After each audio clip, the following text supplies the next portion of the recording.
সবসময় আমাদের যে প্রবলেমগুলো হয় তা হচ্ছে হেয়ার ফল অ্যান্ড পিম্পলস। এইসব প্রবলেমের মাঝেও নিজেদেরকে বিভিন্ন লুকস দেয় হচ্ছে আসল ব্যাপার। তবে এইসব লুকস দিতে গিয়ে এইসব প্রবলেম কিন্তু সলভ হয় না।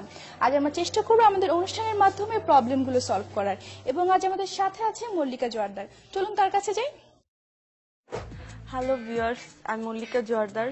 মিডিয়াতে টুকটাক কাজ করছি, আর আপনারা তো জানেন মিডিয়াতে যেহেতু টুকটাক কাজ করছি, যার জন্য মুখে প্রচুর মেকআপ নিতে হয়, চুলে হেয়ার স্প্রে করতে হয়, যার কারণে আমার মুখে প্রচুর পিম্পল দেখা দেয়, হেয়ার ফল হচ্ছে। আর যেহেতু এখন শীতের সময় হেয়ার ফলটা হওয়াটাই স্বাভাবিক, প্লাস খুশকি। আমার যে প্রবলেমগুলো আছে এগুলো সলিউশনের জন্য আমি এখানে এসেছি। মিডিয়াতে যেহেতু লং টাইম কাজ করতে হবে, তো আমার এই প্রবলেমগুলো ভবিষ্যতে আবার দেখা দিতে পারে। নিজে যাতে নিজের টেক কেয়ারটা একটু করতে পারি, এই প্রবলেমগুলো আবার না হয়, সেই কারণেই আমি ফারনাজ আপুর কাছে এসেছি। তো দেখা যাক এখন ফারনাজ আপু আমাকে কি সলিউশন দেয়। সো ভিউয়ার্স, আমরা দেখলাম মল্লিকা জোয়ারদারের কি কি হেয়ার অ্যান্ড স্কিনের প্রবলেম হয়। আমরা চেষ্টা করব তার এই প্রবলেমগুলো সলভ করতে, এবং আমরা এবার কথা বলবো বিউটি এক্সপার্ট ফারনাজ আলমের সাথে। কেমন আছেন? ভালো আছি, কেমন আছেন? অনেক ভালো আছি। তো আমরা তো দেখলাম মল্লিকা জোয়ারদারের কিছু প্রবলেম হয় হেয়ার নিয়ে, যেহেতু অনেক পার্টিতে তার যেতে হয়। অ্যাকচুয়ালি এক্ষেত্রে কি করা উচিত তার? আসলে ওর চুলেও কালার করাও আছে। সো যাদের কালার করা, আর যারা অনেক বেশি রিবন্ডিং করে বা any kind of hair treatment, perm হতে পারে, অনেক ধরনের কালার্স হতে পারে, তাদেরকে কিন্তু আমরা একটা মেনটেনের জন্য একটা ট্রিটমেন্ট দিই, সেটা আমরা ক্রিম ট্রিটমেন্ট বলি।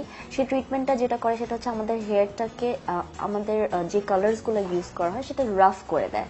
আই এম নট গোনা সে যে এইগুলো করা খারাপ, বিকজ আমাদের যদি প্রপার যে মেনটেনেন্সটা সেটা যদি আমরা ক্যারি অন করে যাই, তাহলে কিন্তু আমাদের হেয়ারের যে প্রবলেমগুলো হয় সেটা কিন্তু দেখা যায়, মানে যেরকম রাফনেস, আর আগা ফেটে গেল, আর চুলটা অনেক বেশি ড্রাই হয়ে গিয়েছে, কালারটা যখন আস্তে আস্তে নিচে নেমে যাচ্ছে, তখনই আমরা বলি আচ্ছা কেমন লাগছে, এখন আর ভালো লাগছে না, বিকজ ওইটা যেটা দেখা যায় যে আমাদের মেনটেনেন্সের অভাবে সেই জিনিসগুলো দেখা দেয়। সো ওর জন্য আমি যেটা সাজেস্ট করব সেটা হচ্ছে ক্রিম ট্রিটমেন্ট একটা আছে, সেই ক্রিম ট্রিটমেন্টটা। শীতের সময় কিন্তু একটা প্রবলেম দেখা যায়, সবারই ড্যান্ড্রফ প্রবলেম। তো এই ক্ষেত্রে কি করা উচিত? আসলে ড্যান্ড্রফ প্রবলেমটা বেসিক্যালি থাকে because of dry hair scalp. So dry hair স্ক্যাল্পটা যদি আমরা দূর করতে পারি তাহলে কিন্তু ড্যান্ড্রফ প্রবলেমটা হবে না। এবং ড্যান্ড্রফটা কিন্তু শীতের সময় সবচেয়ে বেশি দেখা যায়, বিকজ শীতের সময় কিন্তু ওয়েদারটা অনেক ড্রাই থাকে। সো এই ট্রিটমেন্টটা যেটা ক্রিম ট্রিটমেন্টটা যেটা সেটা করে হচ্ছে সেটা স্ক্যাল্পটাকে অনেক সফট করে দেয়। অ্যাট দ্য সেম টাইম এই ট্রিটমেন্টটা আমরা স্টিমটাও দিই। স্টিমটা যেটা করে সেটা হচ্ছে যে ক্রিমটা দিচ্ছি সেটাকে পেনিট্রেট করতে হেল্প করে, স্কিনে পেনিট্রেট করতে হেল্প করে। বাট তাছাড়াও যদি বাসায় বসে আমরা করতে চাই, সেটা হচ্ছে আমরা বাসায় বসে রেগুলার অয়েল ম্যাসাজটা, বাসায় বসে আমরা সার্কুলার মোশনে অয়েল ম্যাসাজটা যদি করি, যেহেতু শীতের সময় প্রবলি টোয়াইস এভরি উইক আর এরকম করে যদি আমরা একটু বাসায় বসে রাতের বেলা দিয়ে রাখলাম, সকালবেলা ধুয়ে ফেললাম, তাহলে কিন্তু আমাদের ড্যান্ড্রফটা অনেক বেশি কমে আসে। আচ্ছা, আপনি যে বললেন অয়েল ম্যাসাজ, আমরা কি এই ক্ষেত্রে হট অয়েল ম্যাসাজটা এর সিস্টেমটা যদি আপনি আমাদেরকে বলে দিতেন? হট অয়েল ম্যাসাজটা যেটা থাকে সেটা হচ্ছে যে আমাদের এখান থেকে নেওয়া যায়, সেম টাইম একটা প্যাকও দিয়ে দিই। সো তেলটাকে হালকা একটু গরম করে, এটা আমরা জাস্ট চুলার উপরেও করে নিতে পারি, একটু হালকা গরম করে সেটা আমরা স্ক্যাল্পে দিয়ে দিব। আগে তুলা দিয়ে দিব, তুলা দিয়ে যে শীতি করে করে তারপর আমরা স্ক্যাল্পে দিব। স্ক্যাল্পে দেওয়ার পর আমাদের ফুল হেয়ারে দিয়ে দিব। অ্যান্ড এরপরে যদি আমরা চাই যেটা সারা লাইক অল ওভার নাইট যদি স্টে করতে চাই, তাহলে নাইট স্টে করবো পরের দিন there is a hair pack. Hair প্যাকটা যেটা সেটার ভিতরে আমাদের যেগুলো চুলের যে বেসিক নিডস গুলো, প্রোটিন কিন্তু যেহেতু আমাদের hair is made out of keratin, চুলের বেসিক নিড হচ্ছে protein, because keratin is protein. So সেই প্রোটিনের বিভিন্ন ধরনের যে প্রোটিনগুলো আমরা যেখান থেকে পাবো সেই হেয়ার প্যাকের ভিতরে আছে। সো সেই হেয়ার প্যাকটাকে যদি ডিমের সাদা এবং টক দইয়ের সাথে মিক্স করে দেওয়া হয়, তাহলে কিন্তু আমরা একটা অনেক ভালো একটা রেজাল্ট পাই, যেরকম চুলটা অনেক সফট হয়ে যায়।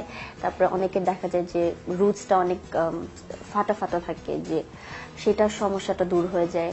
অ্যান্ড দেন চুলটা ইটসেলফ অনেক রাফনেস যেটা থাকে সেই রাফনেসটা অনেক কমে যায়। তো আমরা তো শুনলাম মল্লিকা যেহেতু মিডিয়া দেশে কাজ করছে, অনেক ভালো কাজ করছে, তার যেহেতু অনেক কাজের ব্যস্ততাও আছে, অনেক মেকআপ নিতে হয়, হেয়ার স্টাইল করতে হয়, এক্ষেত্রে ওর কি করা উচিত এভরিডে আউটলুকের জন্য? এই ক্ষেত্রে ওর যেটা করা উচিত যে যখনই হেয়ার স্প্রেটা ইউজ করা হবে, যেহেতু ওর হেয়ারে বেশি ও প্রবলেমস বলছিল, যে এভরিডে যখন ও হেয়ার স্প্রেটা ইউজ করে বাসে যেটা ধুয়ে ফেলা উচিত, বিকজ হেয়ার স্প্রেটা রাখা কিন্তু চুলের জন্য অনেক ক্ষতিকর। এবং এভরিডে আউটলুকের জন্য ওর আমি যেটা দেখলাম যে ওর হেয়ার কিন্তু অলরেডি কার্লি একটা, হ্যাঁ, সো কার্লি হেয়ার কিন্তু একটা আলাদা সৌন্দর্য দেয়। সো একটা লাইট মেকআপ নিতে পারে উইথ কার্লি হেয়ার দিয়ে, যেটা মানে অনেক ফাস্ট হবে, অ্যাট দ্য সেম টাইম ওকে ওর যে লুকটাকে সেটাকে আরো একটু সুন্দর করে দিবে, আউটস্ট্যান্ডিং করে দিবে। ভিউয়ার্স, আমরা তো শুনলাম মল্লিকা জোয়ারদারের কি কি প্রবলেম হয়, আমরা তার এই প্রবলেমগুলো সলভ করার চেষ্টা করব। তবে একটি ব্রেক নিচ্ছি, ব্রেকের আগে শুনছিলাম মল্লিকা জোয়ারদারের বিভিন্ন এক্সপেকটেশনের কথা। তো চলুন আমরা দেখে আসি এখন ফারনাজ আপু তার এক্সপেকটেশনগুলো কিভাবে ফুলফিল করছে। হাই ভিউয়ার্স, আমরা এখন চলে এসেছি ক্রিম ট্রিটমেন্টের জন্য, এবং ক্রিম ট্রিটমেন্টটা বেসিক্যালি আমরা সাজেস্ট করব যে কোনো শুটের আগে নেওয়া যায়, so that we have a very shiny looking hair, একটা গ্লোয়িং একটা এফেক্ট দেবে, এট দ্য সেম টাইম অনেক সফট থাকে চুলটা। আর এই ট্রিটমেন্ট আমি আগেও বলেছি যে রেকমেন্ড করা হয় যাদের স্পেশালি কালার্ড হেয়ার অর যাদের অনেক রিবন্ডিং করা হয়েছে। সো ওর চুলে, আজকে আমাদের যে মডেল, ওর চুলে কিন্তু অলরেডি কালার করা আছে, সো এই জন্য ওকে আমি ক্রিম ট্রিটমেন্টটা সাজেস্ট করেছি। সো স্টার্টিং এ আমরা যেহেতু হেয়ারের সব ট্রিটমেন্টটা দিয়ে স্টার্ট করছি, বিফোর এনি ট্রিটমেন্ট আমাদের মেক শিওর করতে হবে যে আমাদের হেয়ারটা যেন প্রপারলি ক্লিন থাকে। সো স্টার্টিং এ আমরা চলে যাব ওয়াশের জন্য। ভিউয়ার্স, এখন আমরা দেখবো ডিপ কন্ডিশনিংটা, এবং সেটার জন্য ফার্স্টে যেটা দেখাতে হবে সেটা হচ্ছে ওয়াশটা করে নিতে হবে ভালো মতন। সো এখানে আমরা চলে এসেছি ওয়াশের জন্য।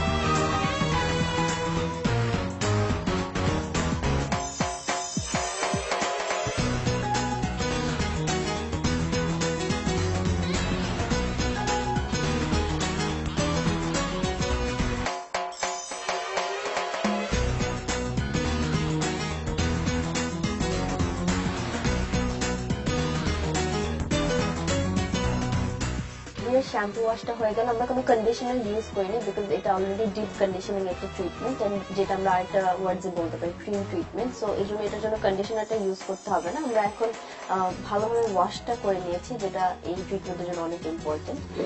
ভিউয়ার্স, ওয়াশ হয়ে গিয়েছে এন্ড এখন আমরা ট্রিটমেন্টটা স্টার্ট করব। এখানে অলরেডি ক্রিমটা আছে, সো এখন অ্যাপ্লাই করবো চুলে, এবং এটা অ্যাপ্লাই করতে হবে ওয়েট হেয়ারে।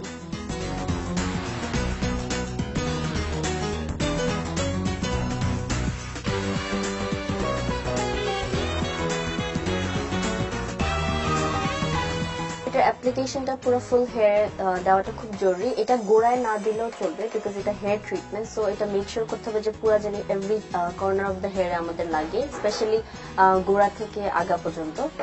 অ্যান্ড স্পেশালি যে হেয়ার গুলাতে আমরা কালার করেছি বা রিবন্ডিং করেছি, সেই হেয়ারটাকে ওটা সফট করে দেয়। সো এই জন্য আমাদের ক্রিমটা পুরো মেক শিওর করতে হবে আমরা নিচের দিকে মুভ করে করে, নিচের পোর্শনে টুয়ার্ডস দ্য ডাউন, এটা মুভ করে করে আমরা পুরো ক্রিমটা লাগিয়ে দিই। এটার পর আমরা সো দ্যাট এই ক্রিমটা ভালোভাবে পেনিট্রেট করে, এর জন্য আমরা একটা মাসাজ দিব। সো মাসাজটায় যেটা হয় সেটা হচ্ছে ক্রিমটা ভালোভাবে বসে যায়, আমাদের হেয়ার যে রুটস আছে সেই রুটসও ভালোভাবে লাগে, অ্যান্ড আমাদের হেয়ার যে 3টা লেয়ার আছে সেই লেয়ারগুলোতেও ভালোভাবে যেতে পারে। মাসাজটা আমরা সার্কুলার মোশনও করতে পারি, অ্যান্ড সার্কুলার মোশন কিন্তু সবচেয়ে এফেক্টিভ আমাদের ব্লাড স্টিমুলেশনের জন্য।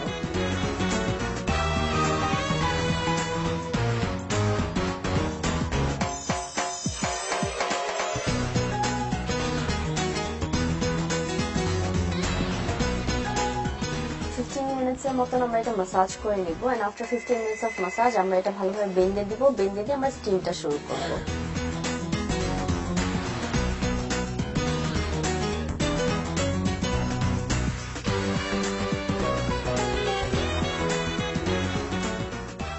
স্টিমটা কিন্তু আমাদের হেয়ারকে অনেকভাবে হেল্প করে।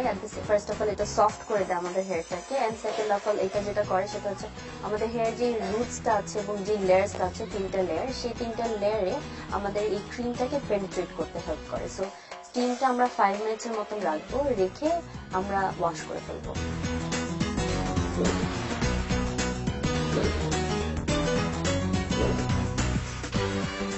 বেশ 5 মিনিটস হয়ে গেল। 5 মিনিটস অফ স্টিমের পর এখন আমরা এটা সরাই ফেলবো, এন্ড এখন আবার ওয়াশে চলে যাব।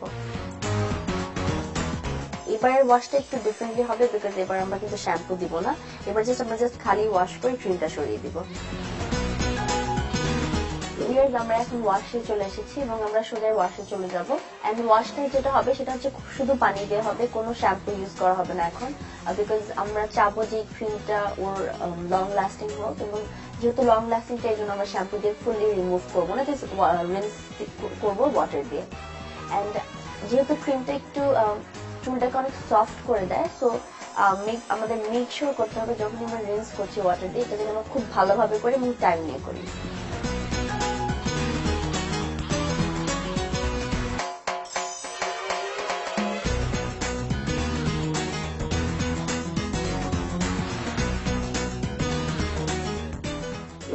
ওয়াশটা শেষ হয়ে গেল, এন্ড এখন আমরা যেটা করবো সেটা হচ্ছে ড্রাইতে নিয়ে যাবো সোজা, এন্ড এরপর আমরা যে কোনো স্টাইল বা যে কোনো খোপা যাই করতে চাই না কেন সেটাই করতে পারবো।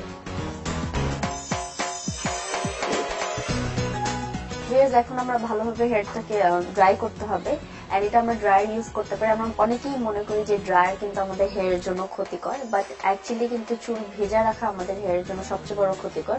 সো যদি আমরা ড্রায়ার না ইউজ করতে চাই তাহলে নিচে আমরা শুকাতে পারি, বাট আমাদের মেক শিওর করতে হবে যে আমরা যখনই ওয়াশ করি না কেন আমাদের চুল আমাদের ড্রাই করতে হবে।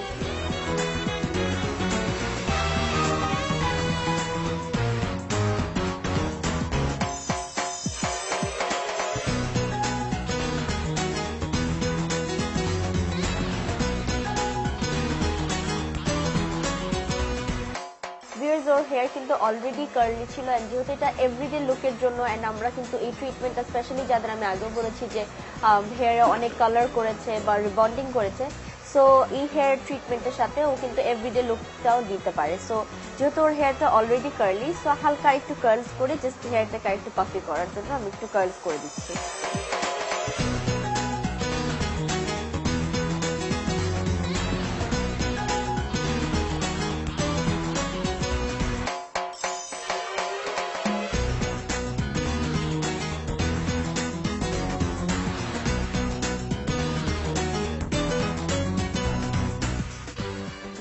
আমরা যে লুকটা দিতে চেয়েছি উইথ দ্য হেয়ার সেটা হয়ে গেল, আর এই ট্রিটমেন্টটা শেষ হয়ে গেল। আর ট্রিটমেন্টের পর আমরা যে কোনো হেয়ার স্টাইল নিতে পারি। এভরিডে লুকের জন্য যেহেতু সেই জন্য ওর চুলটা অলরেডি কার্লি, সো এই জন্য একটু কার্লস করে দেওয়া হলো সো দ্যাট একটু পাফি লাগে। এন্ড তাছাড়া আমরা যে কোনো হেয়ার স্টাইল নিতে পারবো এই ট্রিটমেন্টের পর, বিকজ হেয়ারটা অনেক সফট হয়ে থাকে and flexible enough to do anything. And এই লুকটাকে ফুললি মেকওভারটাকে ফিনিশ করার জন্য আমরা যে কোনো একটা মেকআপ নিতে পারি, যেহেতু ওকে এভরিডে জন্য দেওয়া হয়েছে একটা এভরিডে লুক নিতে পারি। সো ভিউয়ার্স, আমরা তো দেখলাম বিউটি এক্সপার্ট ফারনাজ আপু, মল্লিকা জয়রাম। বিউটি এক্সপার্ট ফারনাজ আপু আমাদেরকে জানাবেন তাকে কেন এই লুকগুলো দেওয়া হয়েছিল। তো আপু আমি তো দেখলাম আমাকে অনেক সুন্দর লাগছিল, আপনাকে অনেক অনেক থ্যাঙ্কস তাকে এই লুকটা দেওয়ার জন্য। তো আপু মল্লিকাকে এই হেয়ার ট্রিটমেন্ট বা এই লুকটা কেন দেওয়া হলো? আসলে এই লুকটা দেওয়া হয়েছে, আমি হেয়ার ট্রিটমেন্টটা বললাম যে ওর চুলটা যেহেতু অনেক বেশি রাফ ছিল এই জন্য দেওয়া হয়েছে, এন্ড সেম টাইম অনেক কালার্স করেছে।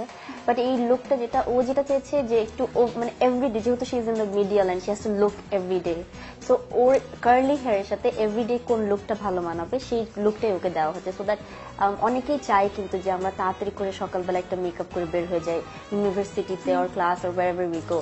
সো এই যাদের কার্লি হেয়ার অনেক, তারা কিন্তু এই লুকটাই নিতে পারে, অনেক ইজিলি নিতে পারে, তারা নিয়ে চট করে 15 মিনিটসে নিয়ে চলে যেতে পারে। ইটস নট নেসেসারি যে আমাদের যাদের কার্লি হেয়ার তাদের বসে বসে স্ট্রেট করতে হবে অর সামথিং। সো এই জন্য এই লুকটা আমি অ্যাকচুয়ালি মেইনলি ওকে দেওয়া হয়েছে। তো শীতকাল যেহেতু আমাদের জন্য সবার জন্য অনেক সুবিধা, আমরা যেই মেকআপ করি না কেন খুব সুন্দরভাবে কিন্তু আমাদের স্কিনে থাকে।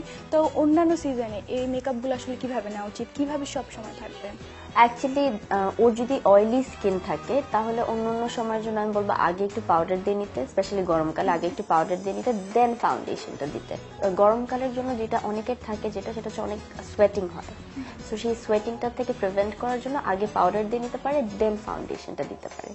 বিকজ এভরিডে ওয়ারের জন্য কিন্তু প্যানস্টিকটা বেশি আমরা দিই না, আমরা ইউজুয়ালি দিই একটু ক্রিমি ফাউন্ডেশন জাস্ট তাড়াতাড়ি করে যেটা দিতে পারি। এরপরের যে অয়েলি এফেক্টটা সেটা যদি না আসে সেজন্য তার আগে আমরা একটা পাউডার দিয়ে দেবো, বেবি পাউডার দিয়ে নিতে পারি, জাস্ট পাউডারটা একটু পাফ দিয়ে জাস্ট একটু বসে নিলাম, দেন আমরা ফাউন্ডেশনটা এটার উপরে দিয়ে নিতে পারি। তারপর আমরা কিন্তু সবাই সবসময় যে একটা সফট হেয়ার, চুলে হাত দিয়ে যেন অনেক ভালো লাগে, লুকটাও যেন সবসময় একটু ডিফারেন্ট হয়।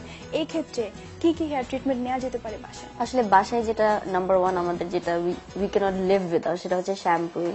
সো রাইট আফটার শ্যাম্পু কিন্তু আমাদের মেক শিওর করবো যে একটা ভালো শ্যাম্পু ইউজ করি first of all, and then right after shampoo কিন্তু যখনই শ্যাম্পু করি তারপরে কিন্তু কন্ডিশনিংটা করতে পারি। আচ্ছা, এই ক্ষেত্রে শ্যাম্পু কি এভরিডে উচিত করা? অ্যাকচুয়ালি আমি মনে করি এটা এভরিডে ইউজ করা উচিত, বিকজ ইটস বেটার যে আমরা শ্যাম্পু করে পুরো হেয়ারটাকে ক্লিন রাখি rather than keep the dust. So every day যদি না করে আমরা বেড ঠিকই হচ্ছি, আমরা ঠিকই বাইরে যাচ্ছি বা ধুলাবালি আমরা ফেস করছি, বিভিন্ন ধরনের এনভায়রনমেন্টাল যে ব্যাকটেরিয়া সেগুলো ফেস করছি, সেগুলো সবকিছু আমাদের স্ক্যাল্পে আছে, হেয়ারে আছে।